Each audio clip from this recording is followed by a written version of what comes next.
শাহাদাত বার্ষিকীতে শহীদ রাষ্ট্রপতি জিয়াউর রহমানের সমাধিতে প্রধানমন্ত্রী শ্রদ্ধা, বাবার আদর্শে গড়তে চান দেশ।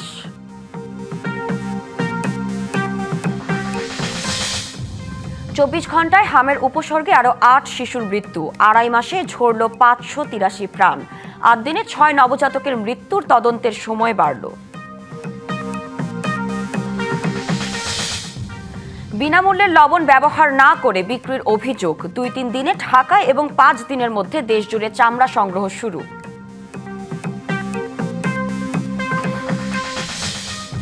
চিড়িয়াখানায় দর্শনার্থীর উপচে পড়া ভিড়, আজও মূল আকর্ষণ ডোনাল্ড ট্রাম্প। পাহাড়ে সৈকতে প্রকৃতির সান্নিধ্যে পর্যটকের উচ্ছ্বাস। ৪৪৫ হাজি নিয়ে প্রথম ফিরতি ফ্লাইট দেশে, আজ ফিরবেন মোট ৫,৪৩৪ জন। ব্যবস্থাপনা নিয়ে সন্তুষ্ট হাজিরা।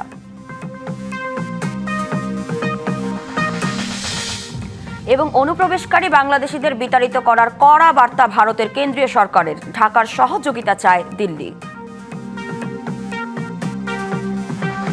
শহীদ রাষ্ট্রপতি জিয়াউর রহমানের ৪৫তম মৃত্যুবার্ষিকীতে তার সমাধিতে শ্রদ্ধা জানিয়েছেন প্রধানমন্ত্রী তারেক রহমান। পরে শহীদ জিয়ার আদর্শ ধারণ করে দেশ গড়ার কাজে এগিয়ে যাওয়ার কথা জানান তিনি। বলেন, সর্বোচ্চ শক্তি দিয়ে দেশের উন্নয়নে কাজ করছে তার সরকার। এরপর রাজধানীর বিভিন্ন এলাকায় দুস্থদের মাঝে বস্ত্র ও খাদ্য বিতরণ করেন সরকার প্রধান। রাজধানীর শেরেবাংলা নগরের জিয়া উদ্যানে চিরনিদ্রায় শায়িত শহীদ রাষ্ট্রপতি জিয়াউর রহমান শাহাদত বার্ষিকীর সকালে তার সমাধিতে শ্রদ্ধা নিবেদন করতে যান প্রধানমন্ত্রী।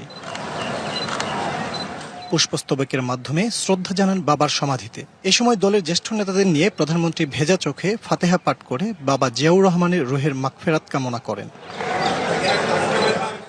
এর আগে স্থানীয় সরকার মন্ত্রী ও বিএনপি মহাসচিব সাংবাদিকদের বলেন, জিয়াউর রহমানের দেখানো পথেই এগিয়ে যাচ্ছেন তার সন্তান প্রধানমন্ত্রী তারেক রহমান। বাংলাদেশের সমস্ত যে পুরনো যে ঘূর্ণিধরা ব্যবস্থাটাকে পাল্টে দেওয়ার চেষ্টা করেছিলেন এবং একদিকে রাজনৈতিক সংস্কার, বহুদলীয় গণতন্ত্রের আবার পুনঃপ্রবর্তন, একদলীয় শাসন ব্যবস্থা থেকে বক্সাল থেকে ফিরিয়ে নিয়ে আসা, অন্যদিকে অর্থনীতি একটা মুক্ত বাজার অর্থনীতি চালু করা ছিল আমাদের এই বাংলাদেশের পরিবর্তনের প্রথম ধাপ বলে আমি মনে করি। শ্রদ্ধা নিবেদন করতে গিয়ে অভ্যুত্থান পরবর্তী সময়ে গণপ্রত্যাশা অনুযায়ী বাংলাদেশকে গড়ে তোলার কথা জানান স্বরাষ্ট্রমন্ত্রী। এই বাংলাদেশটা বিনির্মাণ করতে পারি, গণতন্ত্রের ভিত্তিকে আরো শক্তিশালী করতে পারি, সেই শক্তি আমরা এখান থেকে পাই এবং জনপ্রত্যাশা অনুযায়ী এদেশের উন্নতি সমৃদ্ধি করি। আর স্বাধীনতা সার্বভৌমত্বের অতন্ত্র প্রহরী হিসাবে শহীদ রাষ্ট্রপতি জিয়াউর রহমানই এই বাংলাদেশে প্রথম থেকে শেষ পর্যন্ত ভূমিকা রেখে গেছেন। পরে রাজধানীর বিভিন্ন এলাকায় অসহায় ও দুস্থদের মাঝে বস্ত্র ও খাদ্য সামগ্রী বিতরণ কর্মসূচিতে অংশ নেন প্রধানমন্ত্রী। এ সময় শহীদ জিয়ার আদর্শ ধারণ করে দেশ গঠনে এগিয়ে যাওয়ার কথা জানান সরকার প্রধান। শহীদ রাষ্ট্রপতি জিয়াউর রহমান আমাদেরকে দিয়ে গেছেন কিভাবে দেশের জন্য কাজ করতে হয়, কিভাবে দেশকে গঠন করতে হয়। আসুন শহীদ রাষ্ট্রপতি জিয়াউর রহমানের এই ৪৫তম শাহাদাত বার্ষিকীতে আমরা শপথ গ্রহণ করি যে আমাদেরকে বিগত ১২ তারিখের নির্বাচনের মাধ্যমে আল্লাহ রাব্বুল আলামিন যেই সুযোগ দিয়েছেন দেশকে গঠন করার, মানুষের পাশে দাঁড়ানো, আমরা সেই কাজটি সুন্দরভাবে যাতে করতে পারি সেই রহমত আল্লাহর কাছে আমরা চাই। এটাই হোক আজকের দিনে আমাদের শপথ, এটাই হোক আজকের দিনে আমাদের প্রতিজ্ঞা। সাংগঠনিক গতিশীলতা আনতে দ্রুতই মহানগরের নেতাকর্মীদের সাথে আলোচনায় বসার কথাও জানান প্রধানমন্ত্রী। সময়ের কারণে ইনশাআল্লাহ। ফজলে রাব্বি, সৌরভ, ডিবিসি নিউজ, ঢাকা। শুধু দলের পক্ষ থেকে নয়, ব্যক্তিগত উদ্যোগেও অসহায় মানুষের পাশে দাঁড়াতে নেতাকর্মীদের প্রতি আহ্বান জানিয়েছেন প্রধানমন্ত্রী তারেক রহমান।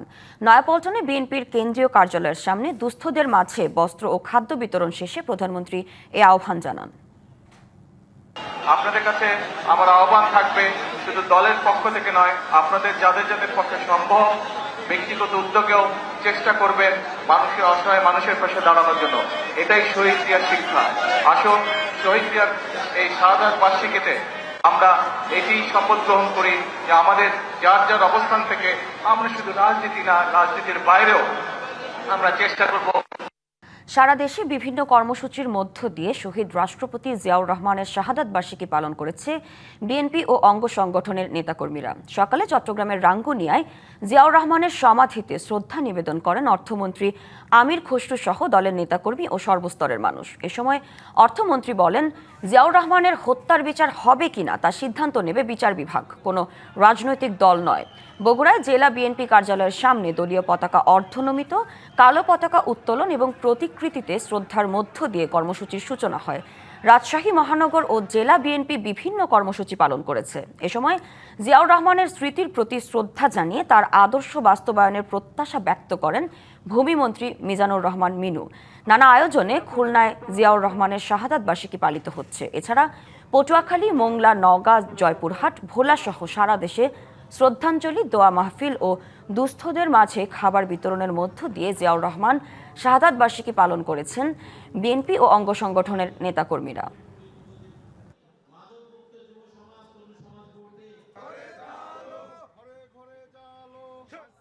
শহীদ জিয়াকে হত্যা করেও যারা গুম করতে চেয়েছিল, সেই শহীদ জিয়া আজকে বাংলাদেশের সর্বশ্রেষ্ঠ জায়গায় তার সমাধি হয়েছে সংসদের পাশে। আজকে সংসদের ভেতরে শুয়ে আছে, আমরা তার প্রতি শ্রদ্ধা জানাচ্ছি। শহীদ রাষ্ট্রপতি জিয়াউর রহমানের ৪৫তম শাহাদাত বার্ষিকী উপলক্ষে তাকে স্মরণ করেছে ঢাকার ভারতীয় হাই কমিশন। শনিবার সকালে হাই কমিশনের ভেরিফাইড ফেসবুক পেজে জিয়াউর রহমানকে স্মরণ করা হয়। পোস্টে বলা হয়, বাংলাদেশের জনগণ যখন জাতির অন্যতম শ্রেষ্ঠ সন্তানকে স্মরণ করতে সমবেত হয়েছে, তখন ভারতীয় দূতাবাস ১৯৭১ সালের মার্চ মাসে জিয়াউর রহমানের কণ্ঠে ধ্বনিত সেই বিখ্যাত বেতার ভাষণের কথা স্মরণ করছে।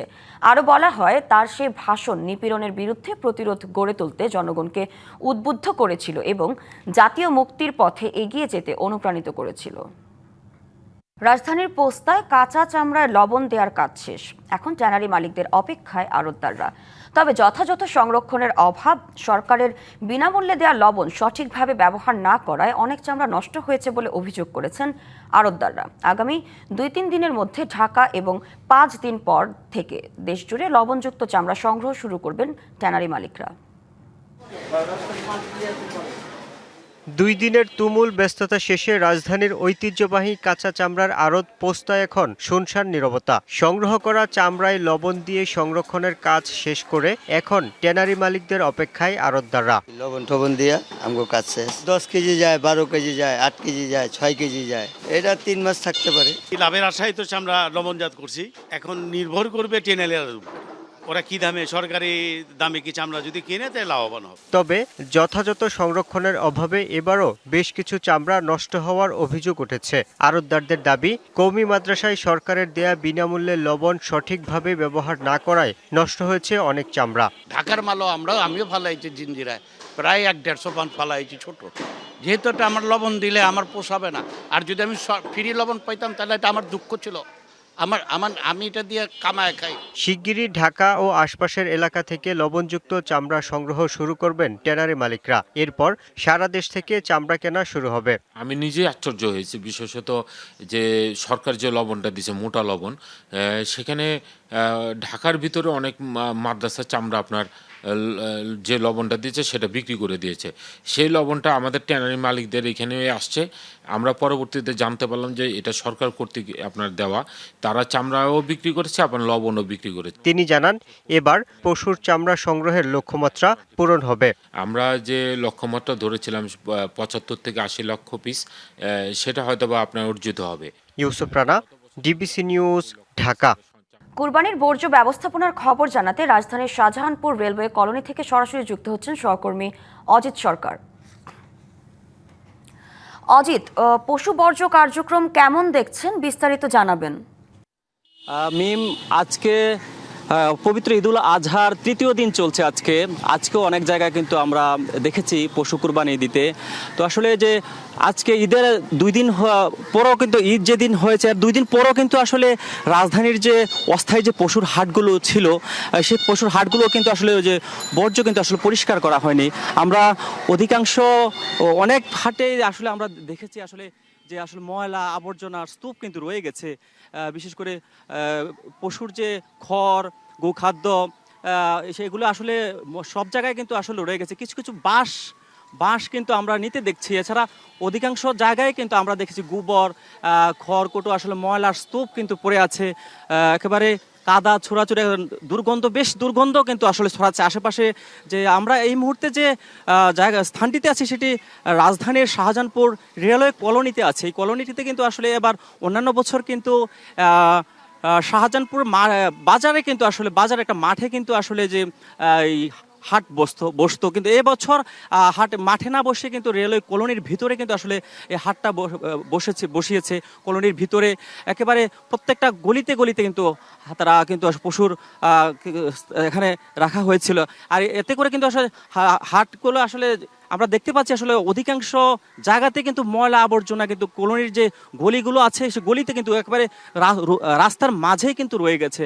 অনেকগুলো স্তূপ দেখে আমরা ময়লা স্তূপ কিন্তু রয়ে গেছে। আমরা একটু কথা বলবো, এখানে যারা আছে তারা আসলে বলছে যে এখানে হাঁটতে তাদের খুবই দুর্গন্ধ আসতেছে। দুর্গন্ধ তারা আসলে বলছে তাদের চলাচলে তারা নানা সমস্যা হচ্ছে। যদি বৃষ্টি হয় তাহলে কিন্তু তারা চরম ভোগান্তি কিন্তু তারা এমনটাই আশঙ্কা করছেন। আসলে এখানে আজকে 2 দিন হয়ে গেল, আসলে ঈদ গেল, আজকে 3য় দিন, এখনো কিন্তু বর্জ্য আমরা দেখতে পাচ্ছি। এটা এই ব্যাপারে বলবেন আসলে কি ধরনের সমস্যা হচ্ছে এখানে? এটা আমরা সঠিক করতে পারি না। প্রত্যেকবার আপনার মনে করেন হাট বসলে 1 দিন থেকে 2 দিনের ভিতরে সব কিছু পরিষ্কার হয়ে যায়, কিন্তু এখনো এবছরে পরিষ্কারের কোনো কিছুই নাই। মানে বাসও 1 দিনের ভিতরে নিয়ে যায়গা, সর্বোচ্চ গেলে 2 দিন। এই বাস এরকম করে আরো বহুত পড়ে রয়েছে। শুধু এইসব জায়গা না, পুরো শাহজাহানপুরে যে কোনো জায়গায় একই অবস্থা। মিম, এখনো কিন্তু আসলে যে এখনো অধিকাংশ জায়গায় কিন্তু আমরা দেখছি আসলে ময়লার স্তূপ কিন্তু রয়ে গেছে। এখনো কিছু কিছু জায়গায় বাঁশগুলো জাস্ট নেওয়া হচ্ছে, ময়লার স্তূপ কিন্তু এখনো কিন্তু কোথাও এখনো কিন্তু সরানো হচ্ছে না। অজিত, আপনাকে ধন্যবাদ। ঈদের ছুটিতে রাজধানীর মিরপুরে জাতীয় চিড়িয়াখানায় আজও দর্শনার্থীর উপচে পড়া ভিড়। সকাল থেকেই পরিবার নিয়ে ছুটে এসেছেন হাজারো মানুষ। শিশুদের কলকাকলিতে মুখর চিড়িয়াখানা প্রাঙ্গণ। কয়েকদিনের মতো আজও বিরল প্রজাতির সাদা মহিষ ডোনাল্ড ট্রাম্পের দিকে বাড়তি আকর্ষণ দেখা গেছে। চিড়িয়াখানার প্রবেশদ্বার, টিকিট কাউন্টারের সামনে দর্শনার্থীদের দীর্ঘ লাইন। শিশু থেকে বয়স্ক সবাই এসেছেন একটু আনন্দের খোঁজে। প্রাণীদেরকে দেখানোর জন্য নিয়ে আসি আর কি, যাতে ওরা রিয়েলি জিনিসটা দেখা প্রাণীদের নামগুলো স্মরণ রাখতে পারে। বাচ্চারাও শিখতে পারবে, কিছু শিক্ষণীয় বিষয় আছে, পরিবারের সবাই একসাথে, এটা খুবই আনন্দের। একের পর এক প্রাণীর খাঁচার সামনে জমে উঠেছে ভিড়। শিশুরা আঙ্গুল তুলে চিনিয়ে দিচ্ছে প্রিয় প্রাণীটিকে, আর অভিভাবকরা ব্যস্ত ছবি তোলায়। তো যেহেতু 7 দিনের ছুটি পেয়েছি, আর ওর বড় হয়ে প্রথম চিড়িয়াখানা দেখা, ছোটবেলায় একবার দেখেছে, আর ও খুবই এনজয় করছে। অন্য জায়গায় ও একটু লেথার্জিক ছিল, কিন্তু এই সাদা মহিষের সামনে এসে ও খুবই ইন্টারেস্টেড এন্ড এনার্জেটিক হয়ে গেছে আর কি। বরাবর বাঘ সিংহের খাঁচার সামনে ভিড় বেশি থাকলেও কয়েকদিন ধরেই চিড়িয়াখানায় আকর্ষণের কেন্দ্রবিন্দু ডোনাল্ড ট্রাম্প। এলভিনো বাফেলোর খাঁচার সামনে তাই মনোযোগটাও একটু বেশি। বাফেলো অনেক সুন্দর, আর এই যে এটা আমি মোবাইলে দেখছিলাম। এটা দেখার উদ্দেশ্যে আজকে আসছি, যে দেখি একটু কাছ থেকে দেখা যায় কিনা। হ্যাঁ, ভালো লেগেছে, আজকে ঘুরে দেখলাম ডোনাল্ড ট্রাম্প। রাজধানীতে বিনোদনের স্থান কম থাকায় উৎসবে বাড়তি চাপ পড়ে চিড়িয়াখানায়। তাই পরিষ্কার পরিচ্ছন্নতা এবং নিরাপত্তার বিষয়টি আরও জোরদারের দাবি অভিভাবকদের। Rifat Tasnova, DBC news, Dhaka. শান্তি। ক্লিক ফ্যানের অ্যারোডাইনামিক ডিজাইনের aluminium blade O double shielded বল বেয়ারিং নিঃশব্দে বাতাস ছড়ায় পুরো ঘর জুড়ে। Click fan. ঈদের 3য় দিনেও দেশের বিনোদন কেন্দ্রে ভ্রমণ পিপাসুদের ভিড়। নগর জীবনের যান্ত্রিকতা আর ব্যস্ততা ভুলে যেন প্রকৃতির কাছে আত্মসমর্পণ। দর্শনার্থীর পদচারণায় মুখরিত পাহাড় সমুদ্র। তুমুল গর্জনে বিশাল সব ঢেউ আছড়ে পড়ছে কক্সবাজার সমুদ্র সৈকতে। নীল জলরাশিতে গা ভেজাচ্ছেন ভ্রমণ পিপাসুরা। টানা ছুটিতে কক্সবাজারে পর্যটক ঢল, কেউ বিচ বাইকে, কেউ ঘোড়ায়, আবার কেউ জেটিস্কিতে বিনোদনে মেতেছেন। তবে অধিকাংশই ব্যস্ত সাগরের লোনা জলে অবগাহনে। অনেক মানুষের ভিড়, অনেক আনন্দ করছি পরিবার নিয়ে এসে। এই প্রথম আসলাম কক্সবাজার, আসছি, অভিজ্ঞতা হচ্ছে, একটু ভিড় আছে এখানে, কিন্তু ভালো লাগছে। সৈকতের পাশাপাশি ভিড় আছে কক্সবাজারের মেরিন ড্রাইভ, হিমছড়ি ঝর্ণা ইনানি সহ মহেশখালীর আদিনাথ মন্দিরেও। বাচ্চা টাচ্চাদের এখন ওই ছুটি, স্কুল ছুটি, সেজন্য এই টাইমটা ওই জন্য বেছে নিচ্ছি আর কি। ঈদের পর আসলাম, ভালোই লাগতেছে, সমুদ্র দেখে একটু রিফ্রেশ, পিসফুল লাগতেছে।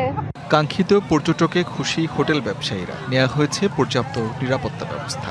সমুদ্র একটু উত্তাল, ঢেউ অনেক বড় বড়, তো আমরা পর্যটকদের নিরাপত্তে আমরা আমাদের সেবাটা 3 স্তরে সাজিয়েছি, যেটা হচ্ছে আমাদের ওয়াচ টাওয়ার থেকে আমরা সার্বক্ষণিক নজরে রাখতেছি। পাহাড় যাদের পছন্দ তারা ছুটছেন পার্বত্য অঞ্চলে। মেঘে ঢাকা পাহাড়, সজীব বনাঞ্চল আর সবুজের টানে ভ্রমণ পিপাসুরা ছুটছেন পাহাড়ি জনপদ খাগড়াছড়িতে। সবকিছুই মানে একদম পাহাড় দেখা এই প্রথম, নতুন পাহাড় এমনিতেও ভীষণ পছন্দের। ছুটি পাওয়া যায় না, হাজবেন্ডেরও ছুটি থাকে না, তো ছুটি পেলাম, ঘুরতে আসলাম, বেশ ভালোই লাগছে। অন্যদিকে মেঘ, পাহাড়, লেক আর ঝর্ণা মিলে রাঙামাটি। টানা ছুটিতে সরগম জেলার পর্যটন কেন্দ্রগুলো। ভিড় বেশি ঝুলন্ত সেতু, সাজেক ভ্যালি, পলওয়েল পার্কে। তবে পর্যটক উপস্থিতি কিছুটা কম বলছেন ব্যবসায়ীরা। সুন্দর লাগছে, পরিবেশটা অনেক সুন্দর, অনেক ভালো জায়গা। আমরা রাঙামাটির বিভিন্ন স্পট গুলো ঘুরে দেখেছি সকাল থেকে, তো শেষ এই ঝুলন্ত বীজ দেখতে আসলাম। এছাড়া সাভারেক ফ্যান্টাসি কিংডমে আনন্দে উচ্ছ্বাসে মেতেছেন সব বয়সী মানুষ। ওয়াটার পার্ক, রোলার কোস্টার উপভোগ করছেন দর্শনার্থীরা। আসিফ খান, ডিভিসি নিউজ।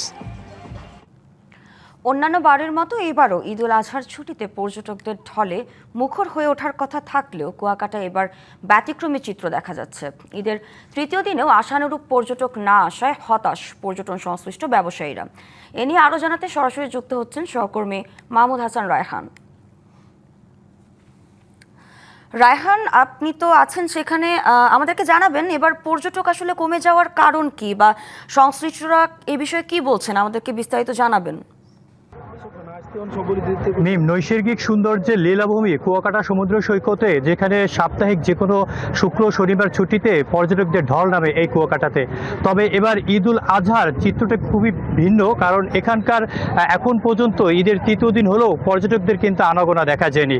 হতাশ হয়ে পড়েছেন এখানে যে হোটেল ব্যবসায়ী যারা রয়েছেন বা পর্যটন শিল্পের সাথে যারা জড়িত রয়েছেন তারা। তবে এর পিছনে বেশ কয়েকটি কারণ কিন্তু রয়েছে, যেরকম ভাঙা থেকে কুয়াকাটা পর্যন্ত 4 লেন না হওয়া এবং কুয়াকাটার অব্যবস্থাপনা, এবং এখানে যত্রতত্র মোটরসাইকেল চলাচল করা, এবং এখানে কিন্তু ফটোগ্রাফার সহ বিভিন্ন যে সকল হকাররা যারা রয়েছে তারা কিন্তু অতিষ্ঠ হয়ে করেছেন এখানে পর্যটকদের। আমরা দেখেছি সেই সকাল থেকে এখানে তেমন কোনো পর্যটক নেই, যারা আসছে তারা কিন্তু এখানে বালি এবং পানির সাথে তারা কিন্তু গোসল করছেন, আনন্দ করছেন। তবে আমরা যদি এখন একজন পর্যটকের সাথে যদি একটু কথা বলার চেষ্টা করি, জি, কেমন লাগছে আপনার কাছে কুয়াকাটা? আমি 10 বছর আগে একবার আসছিলাম, ভাবছিলাম এবার আসতে হয়তো আর বেশি উন্নত হবে, কিন্তু কাঙ্ক্ষিত আমরা উপভোগ করতে পারি নাই। কারণ হচ্ছে এখানে অব্যবস্থাপনা অবস্থা আছে, নোংরা পরিবেশ, এটা দুর্গন্ধ ছড়াচ্ছে। সমুদ্র কিন্তু অনেক সুন্দর, কিন্তু এটাকে আমরা ফুটে তুলতে পারি না। আমরা আসছি নোয়াখালী থেকে, আসতে আমরা অনেক কষ্ট পাইতে হয়েছে পথে, কারণ হচ্ছে এটা 4 লাইন নেই। যে ফটটুকে আসছি রাস্তা অনেক সরু, এখানে জাম থাকে, হোটেল ভাড়াটাও অনেক বেশি, কারণ হচ্ছে খাবার। আমরা শুনছিলাম এখানে যারা রয়েছে তারা কিন্তু বলছিলেন যে নানা সমস্যার কথা। তবে সে এখানে যে পর্যটকদের এখানে কিন্তু প্রাকৃতিক সৌন্দর্যের কিন্তু একদম যে জায়গাটা যেখানে বসে সূর্য উদয় এবং সূর্য অস্ত দেখা যায় একই জায়গায় বসে, সেই প্রাকৃতিক সৌন্দর্যের জায়গায় একবার যারা কুয়াকাটায় আসে তারা কিন্তু দ্বিতীয়বার আসতে চায় না, এবং এই সমস্যা কবে সমাধান হবে তা কিন্তু এখানকার ব্যবসায়ী এবং স্থানীয়রা জানে না। এই ছিল পটুয়াখালী থেকে আমার কাছ থেকে সর্বশেষ সংবাদ। রায়হান, আপনাকে ধন্যবাদ। ভারতে অনুপ্রবেশকারীদের বিরুদ্ধে শুরু হয়েছে সাঁড়াশি অভিযান। আইনি জটিলতা ও জেল জরিমানার ভয়ে ভারত ছেড়ে পালানোর হিড়িক পড়েছে সীমান্তে। রাজ্য সরকারের detect, delete and deport, voter তালিকা থেকে বাদ ও পুশব্যাক ইস্যুতে তৈরি হয়েছে তীব্র আতঙ্ক। ভারতের পশ্চিমবঙ্গের হাকিমপুর সীমান্ত চেকপোস্ট। কোনো বৈধ কাগজপত্র ছাড়াই যারা এতদিন এই রাজ্যে বাস করছিলেন তারা এখন দলে দলে ভিড় করছেন সীমান্তে। কাজের সন্ধানে কাঁটাতারের বেড়া গলিয়ে বাংলাদেশ থেকে ভারতে যান শেখ মাসুদ রানা। এতদিন কোনো সমস্যা না হলেও সরকার পরিবর্তনের পর পরিস্থিতি বদলে গেছে পুরোপুরি। প্রশাসনিক চাপ আর চড়া জরিমানার ভয় এখন জন্মভূমিতে ফেরার অপেক্ষা কাঁটাতারের ওপারে। আমাদের পাড়ায় পুলিশ এসছে, আমাদের বাড়ি খালি করে দাও, তাই আমার বাড়ি এলে আমাদেরকে বের করে দিতে। শুধু মাসুদ রানা নন, এই তালিকায় আছেন আরো অনেকেই। আইনি কড়াকড়ির মুখে বের করে দিয়েছেন বাড়িওয়ালাও। এখন বাইরেও বেরোতে হচ্ছে না, ভয়তে যদি তুলে নিয়ে যায়। বাংলাদেশের লোক ধরলে জেলে ঢুকাই দিচ্ছে। গত 23শে মে পশ্চিমবঙ্গ সরকারের স্বরাষ্ট্র দপ্তর থেকে কড়া নির্দেশ জারি করা হয়। সব জেলা ম্যাজিস্ট্রেটকে নির্দেশ দেওয়া হয় হোল্ডিং সেন্টার বা ডিটেনশন ক্যাম্প তৈরি করার। এবার শুরু হয়েছে ধরপাকড়। এই যখন বাস্তবতা, তখন কেন্দ্রীয় সরকারের পররাষ্ট্র মন্ত্রণালয় থেকে দেওয়া হয়েছে আরও কড়া বার্তা। অবৈধ অনুপ্রবেশকারীদের তালিকা প্রস্তুত, শীঘ্রই তাদের ভারত থেকে বিতাড়িত করা হবে। In the case of Bangladesh, as I had informed you earlier, ভারতে অবৈধভাবে বসবাসকারীদের বিরুদ্ধে আইন অনুযায়ী ব্যবস্থা নেওয়া হবে। আর এখন পর্যন্ত 2500-এরও বেশি অবৈধ বাংলাদেশি অনুপ্রবেশকারীর খোঁজ মিলেছে। শীঘ্রই তাদের বিতাড়িত করা হবে। এরই মধ্যে ভারত বাংলাদেশ সীমান্তে অরক্ষিত অংশে কাঁটাতারের বেড়া নির্মাণ করতে বিএসএফকে 721 একর জমি দিয়েছে শুভেন্দু অধিকারীর পশ্চিমবঙ্গ রাজ্য সরকার। খান মোহাম্মদ মুকুল, ডিবিসি নিউজ ডেস্ক। 419 হজ যাত্রী নিয়ে সৌদি আরব থেকে দেশে এসেছে হজের প্রথম ফিরতি ফ্লাইট। সকাল 10:30টার দিকে তাদের নিয়ে শাহজালাল আন্তর্জাতিক বিমানবন্দরে অবতরণ করে ফ্লাইটটি। সেখানে তাদের স্বাগত জানান ধর্ম মন্ত্রণালয়ের কর্মকর্তারা। হজ ব্যবস্থাপনা নিয়ে সন্তোষ প্রকাশ করেছেন হাজিরা। কারো গায়ে এখনো হজের সাদা পোশাক, কারো মুখে লেগে আছে কাবা শরীফ তাওয়াফের অনুভূতি, আছে দীর্ঘ সফরের ক্লান্তিও। তবে সবার চোখে মুখেই পবিত্র হজ সম্পন্ন করার অপার এক তৃপ্তি। এমন অনুভূতি নিয়েই সৌদি আরব থেকে হজের প্রথম ফিরতি ফ্লাইটে দেশে ফিরেছেন 419 জন মুসল্লি। আমাদের কোনো সমস্যা, কোনো জটিলতা তৈরি হয়নি এবং ওইখানে সবকিছু সুন্দরভাবে আমি করতে পারছি। আল্লাহ তাআলার মেহেরবানিতে আমরা হজের সমুদয় কার্যক্রম এবছর আমরা সুন্দরভাবে সুষ্ঠুভাবে সমাধান করতে পেরেছি। ফিরে আসা হাজিদের অনেকেই এবারের সার্বিক হজ ব্যবস্থাপনা নিয়ে সন্তোষ প্রকাশ করেছেন। দোয়া চেয়েছেন বাংলাদেশ ও সারা বিশ্বের মুসলমানের জন্য। হজের সফরটা কষ্টের হলেও এটা আনন্দের, এবং আমাদের মধ্যে যারা আমাদের টিমমেট ছিল বা যারা বাঙালি অন্যান্যরা ছিল বা অন্যান্য দেশে, সবার মধ্যে আমি একটা দেখেছি যে পারস্পরিক একটা সম্মান, পরস্পরকে একটা হেল্প করার একটা অ্যাটিটিউড। সো এই সমস্ত কারণে মানে এই কষ্টটা আসলে গায়ে লাগে নাই। বিশেষ করে আমাদের যে কাফেলা ছিল, আমাদের মুফতি সাহেব জুনায়েদ হুজুর, উনি খুবই আমাদের প্রতি খুবই কেয়ারিং ছিলেন। ইভেন আমাদের প্রত্যেকটা জায়গাতে তিনি হেল্প করেছেন। এর আগে সৌদি আরবের স্থানীয় সময়ে রাত 12:10 জেদ্দার কিংস আব্দুল আজিজ আন্তর্জাতিক বিমানবন্দর থেকে উড়াল দেয় বাংলাদেশে ফিরতি প্রথম ফ্লাইটটি। হজে গিয়েছেন ৭৯,১৬৪ জন। ভবিষ্যতে হজ প্যাকেজের দাম কমানোর আহ্বান জানান হাজিরা। আল্লাহ মনে রাখা, কোনো কাজ বাকি নেই, মরলাম অনেক ভালো। প্রথম দিনই 13টি ফিরতি ফ্লাইটে দেশে ফিরবেন ৫,৪34 জন হজ যাত্রী। পরে ধাপে ধাপে আগামী 30 জুন পর্যন্ত ফিরবেন বাকিরা। Sania Ahmed, DBC news, Dhaka. সংবাদে এই ছিল এখনকার মতো। ডিবিসি নিউজের সংবাদগুলো পড়তে ভিজিট করুন dbcnews.tv আর ভিজিট করুন ডিবিসির ফেসবুক পেজ এবং ইউটিউব চ্যানেল। ডিবিসির সঙ্গেই থাকুন।